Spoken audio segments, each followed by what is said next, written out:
Hello বন্ধুরা, আশা করি সকলে অনেক ভালো আছো। তো অনেকদিন পরে তোমাদের জন্য আরো অসাধারণ একটি মুভি নিয়ে হাজির হয়েছি। আর এটি একটি কোরিয়ান মুভিটির গল্পটি অনেক সুন্দর। কি হবে যদি তোমাদেরকে আমি বলি যে তোমাদের হাতে আর শুধুমাত্র 6 ঘন্টার সময় বাকি আছে, এরপরে তুমি মারা যাবে। কি বিষয়টা ইন্টারেস্টিং না? তো এমনই গল্প নিয়ে এই মুভিটা। তো চলো আর বেশি কথা না বাড়িয়ে সরাসরি আমরা মুভিটির গল্পে চলে যাই।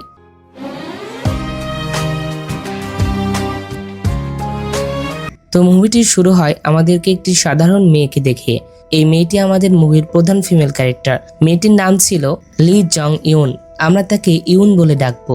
ইউন একজন খুবই সাধারণ মেয়ে ছিল। সে এদিকে ওদিকে পার্ট টাইম জব করে তার হাত খরচটা চালাতো, কিন্তু দিন দিন তার খরচ বৃদ্ধি পাচ্ছিল, কিন্তু সেই তুলনায় কামাইটা খুবই কম ছিল। মানে বলতে পারো যে সে তার জীবনটা খুবই কষ্টেই অতিবাহিত করছে আর কি। একদিন ইউন যখন একটি শপে কাজ করছিল, তখন তার কাছে একজন ডিটেকটিভ আসে যার নাম ছিল কিউন। সে এখানকার রেগুলার কাস্টমার ছিল। সে ইউনকে অনেক ভালোভাবেই জানতো।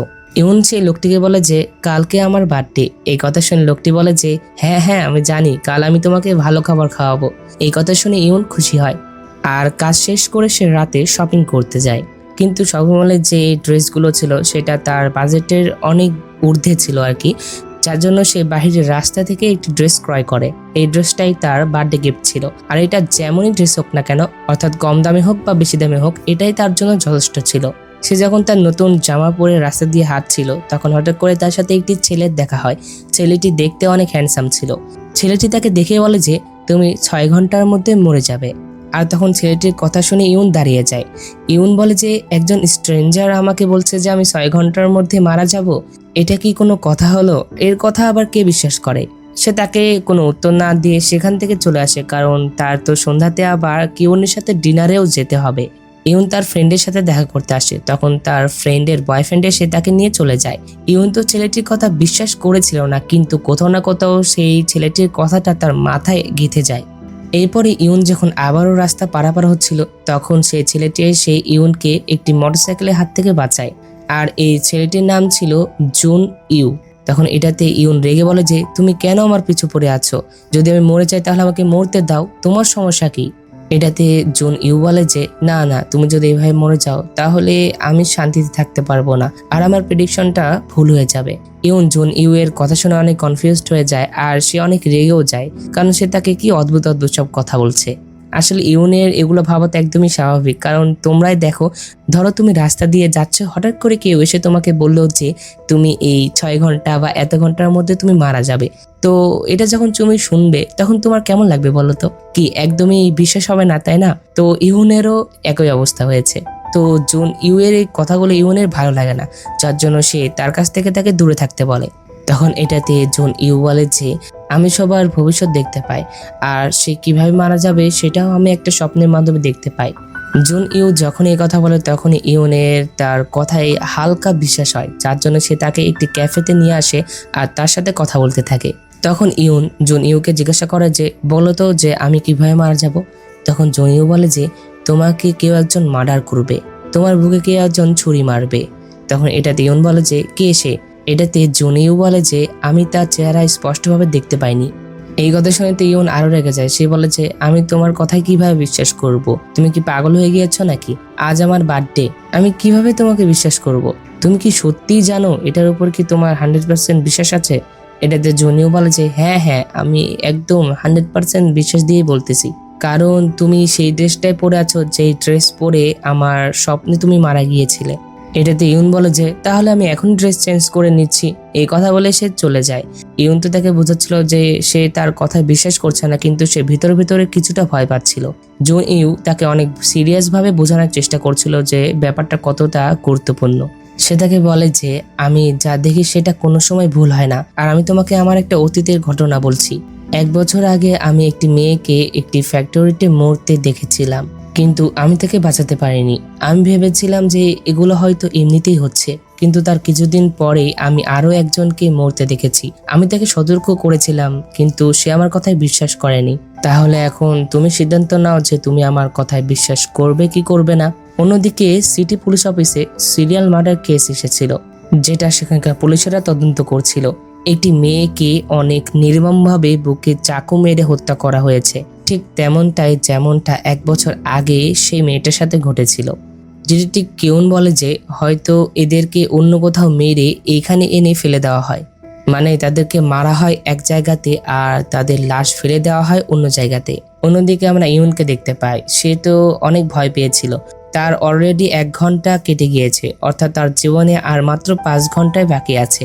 ইউন ভাবতে থাকে যে সে কিভাবে মরতে চলেছে আর কেই বা তাকে মারতে চলেছে।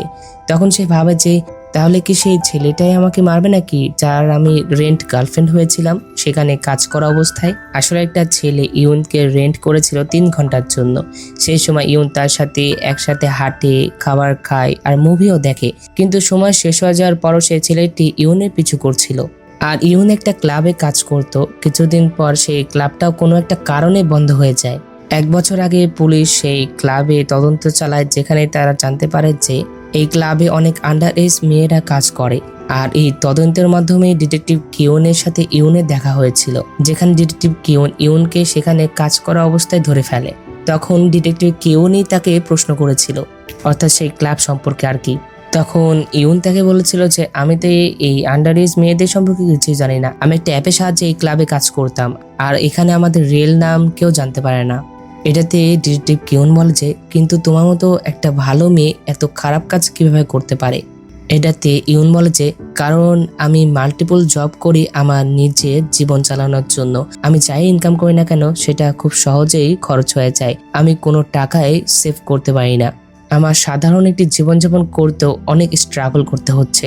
তো ইউনের মনে হচ্ছিল যে তার সেই পুরনো সেই ক্লায়েন্টটাই তাকে হত্যা করতে চলেছে, অর্থাৎ যার সে রেন্ট গার্লফ্রেন্ড হয়েছিল। তখন সে সেই ছেলেটির অ্যাড্রেস বের করে তার ঠিকানাতে যাচ্ছিল। অন্যদিকে ডিটেকটিভ কিউন আবার তাদের উপরে একটি ছেলেকে নজর রাখতে বলে। তখন ডিটেকটিভ কিউনের সেই লোকটি তাকে একটি ছবি পাঠিয়ে দেয়, যেখানে ইউন আর জুন ইউ একসাথে ছিল। অন্যদিকে ইউন আর জিউন ইউ তারা সেই ছেলেটির অ্যাড্রেসে চলে এসেছিল, আর সে এসে দেখে যে ছেলেটি তার বাসাতে নেই। তখন সেখানকার ল্যান্ডলর্ড তাদেরকে বলে যে সে তো গ্রামে চলে যাচ্ছে। এই কথা শুনে ইউন আরো ভয় পেয়ে যায়, আর সে ভাবে যে এবার তো সে অবশ্যই তাকে হত্যা করতে আসবে। অন্যদিকে সেই গোয়েন্দা ছেলেটি ডিটেকটিভ কিউনকে বলছিল যে যেই ক্লাবে ইউন কাজ করত সেই ক্লাবের মালিক ছোট ছোট মেয়েদেরকে দিয়ে খারাপ খারাপ কাজ করাতো। অর্থাৎ এটাও সম্ভব হতে পারে যে যতগুলো মৃত্যু হচ্ছে সেই মেয়েগুলো হয়তো এই ক্লাবের সাথে কানেক্ট ছিল। এই ডিটেলসগুলো তাদের ক্যাপ্টেনকে দিয়ে দেওয়া হয়। তখন ক্যাপ্টেন ডিটেকটিভ কিউনকে এই কেসটি ট্রান্সফার করে দেয়। তো যাই হোক, অন্যদিকে আমরা ইউনকে দেখতে পাই, সে যখন একটি জায়গায় আসে তখন সে তার সামনে সেই ছেলেটিকে দেখতে পায়, যে ছেলেটি কিনা তাকে রেন্ট গার্লফ্রেন্ড করেছিল। তো তখন সে তাকে দেখে অনেক ভয় পেয়ে যায়, কারণ সে তো ভাবছিল যে এই ছেলেটি তাকে খুন করতে চলেছে। তখন সেই ছেলেটি ইউনকে বলে যে আমি তো এই শহর ছেড়ে চলে যাচ্ছি, আমার জন্য এই শহরে আর কিছুই নেই। এই কথা বলে সে ইউনকে একটি ডল বের করে দেয়। এটা দেখে ইউন বলে যে এটা তো আমি আমাদের ফার্স্ট ডেটে তোমাকে গিফট দিয়েছিলাম, তুমি কেন সবসময় আমাকেই তোমার রেন্ট গার্লফ্রেন্ড বানাতে, আর তুমি সবসময় মন খারাপ করে থাকো, তোমার কি হয়েছে?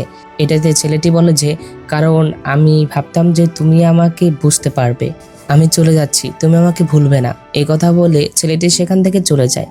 এই ছেলেটি অনেক হতাশের মধ্যে ছিল, সে ইউনকে কিছু করে না, সে তো চলে যায়। তখন ইউন আর জুনিও দেখতে পায় যে সেই ছেলেটি তো ইউনকে মানলো না, তার মানে তার খুনি এই ছেলেটি না।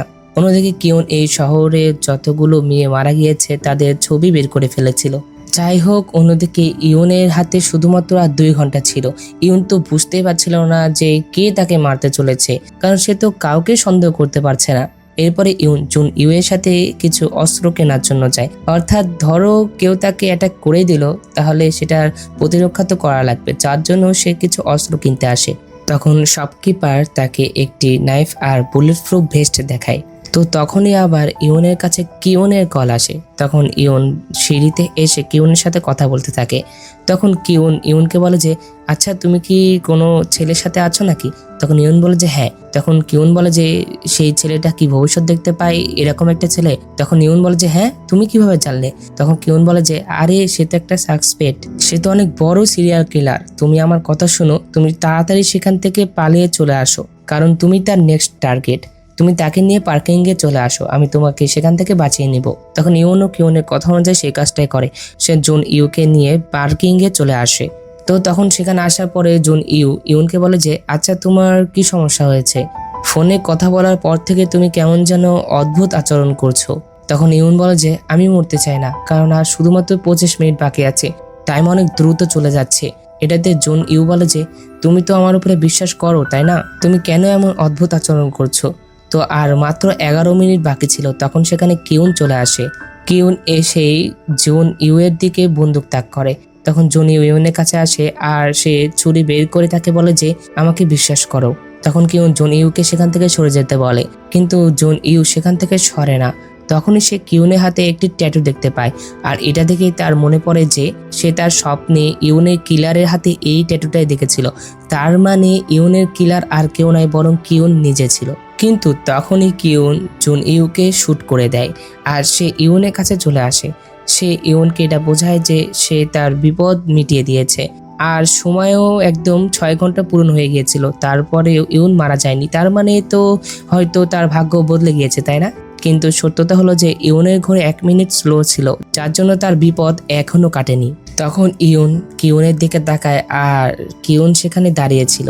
কিউনকে দেখে ইউন বুঝতে পারে যে আসলে কিউনই সেই সিরিয়াল কিলার, সেই তাকে মারতে চলেছে। তখন কিউন ইউনকে বলে যে সেই ক্লাবে যতগুলো মেয়ে কাজ করতো তারা সবাই কিলার ছিল, তারা সবাই ক্রিমিনাল ছিল, কারণ তারা ছোট ছোট মেয়েদেরকে দিয়ে খারাপ কাজ করাতো। আর যার জন্য সেই ক্লাবে যতগুলো মেয়ে কাজ করতো তারা সবাই মৃত্যুর যোগ্য। এটাতে ইউন বলে যে তুমি ভুল বুঝতেছো, কিন্তু কিউন কোনো কথা শোনে না। সে ইউনকে ধরে আর সে তার বুকে ছুরি ঢুকিয়ে দেয়। কিন্তু তখনই জুন এর জ্ঞান ফিরে আসে আর সে উঠেই কিউনকে একটি আঘাত করে। আর এরপরে সে তার সাথে ফাইট শুরু করে দেয়। জুন তো অনেক স্ট্রাগল করে কিউনের সাথে ফাইট করছিল। তো জুন অনেক কষ্ট করে কিউনকে হারিয়ে ফেলে। সে যখন তাকে মেরে ফেলতে যাচ্ছিল তখনই ইউন তাকে মানা করে, কারণ যদি সে এটা করে তাহলে তো তার জেল হয়ে যাবে। আর তখন সেখানে পুলিশ চলে আসে। ইউনও আসলে এই ঘটনাগুলো রেকর্ড করে রেখেছিল, যার জন্য পুলিশ এসে কিউনকে গ্রেপ্তার করে নেয়। আর তখন আমরা জানতে পারি যে আসলে জুন কে গুলি লেগেছিল না, কারণ ওই যে তারা তো শপকিপারের কাছ থেকে বুলেট প্রুফ ভেস্ট আর একটি ছুরি কিনেছিল, আর এই ভেস্টের কারণে জুন বেঁচে গিয়েছিল। তো এরপরে জুন আর ইউন তাদের দুজনকে হসপিটালে আনা হয়। তখন জুন ইউনকে বলে যে আসলে 1 বছর আগে যেই মেয়েটিকে বুকে ছুরিয়াঘাত করে মারা হয়েছিল সে আমার গার্লফ্রেন্ড ছিল, কিন্তু সে কোথায় মারা যাবে বা কখন মারা যাবে সেটা তো আমি জানতাম না, যার জন্য আমি তাকে বাঁচাতে পারিনি। তখন কিউন আমার গার্লফ্রেন্ডকে মেরে ফেলেছিল।